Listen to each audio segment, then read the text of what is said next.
Mimi leo hii nasema mbele yenu, sitowaangusha.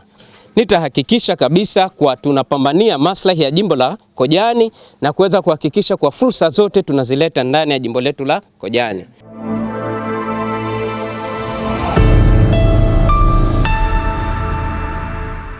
Eleza ile ahadi ambayo niliyoitoa kipindi kile ambacho ninapita kwa ajili ya kuweza kuomba kura. Licha kuwa majukumu yamenibana sana, kwa sababu kuna mengi ambayo nategemea tuweze kuyafanya ndani ya jimbo letu la Kojani, hususan katika eneo la vijana, eneo la kina mama, lakini pia kwa kipekee na eneo la wazee. Lakini tukijaliwa kuanzia mwezi wa 7 ndio tutakuja kuweza kutekeleza zile ahadi ambazo tulizitoa ndani ya jimbo letu la Kojani.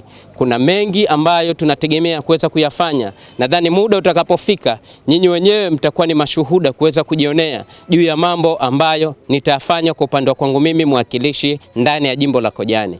Ni mengi ambayo nitafanya katika sekta ya michezo. Na leo hii ndio tunaelekea Kojani Kisiwani kwa sababu tunashangilia kwa timu yetu ya jimbo la Kojani pia kuweza kuingia katika mashindani ya Yamle Cup.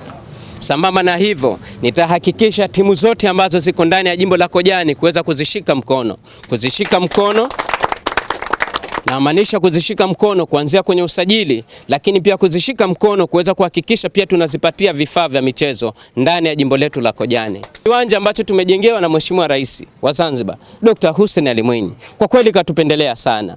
Kwa ndani ya jimbo la Kojani kuna viwanja viwili vya mkakati ambavyo vilivyojengwa. Kiwanja cha mwanzo cha mkoa ambacho kipo Kinyikani, kingine ambacho kinaenda kujengwa katika Kojani Kisiwani.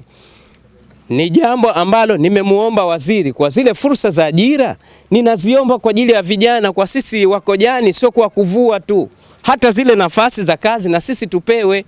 Kwa hiyo na mimi kwa kipekee nitakuwa mstari wa mbele kuweza kuhakikisha kwa natetea maslahi ya vijana. Na siku ya leo ndio tumekabidhi hizo bati ambazo kama tunavyoziona, lakini sio bati tu, hata kukiwa na changamoto yoyote, mimi muda wote niko tayari kuweza kushirikiana na vijana wenzangu, akina mama pamoja na wazee kwa ajili ya kuweza kuleta maendeleo ndani ya jimbo la Kojani. Mheshimiwa wetu mwakilishi jimbo la Kojani alituwekea kama vijana wake wa vijana wa jimbo la Kojani kutoka mtaa Dombe.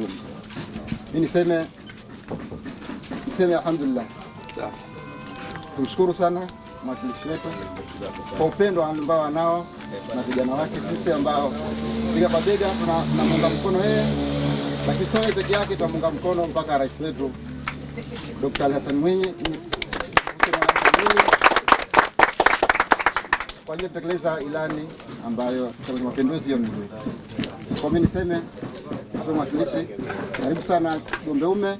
Tunakushukuru na tunakupongeza sana kwa kuendelea kushika mkono na kuona umoja wa vijana unasonga mbele na unafanya katika jimbo hili la Kojani.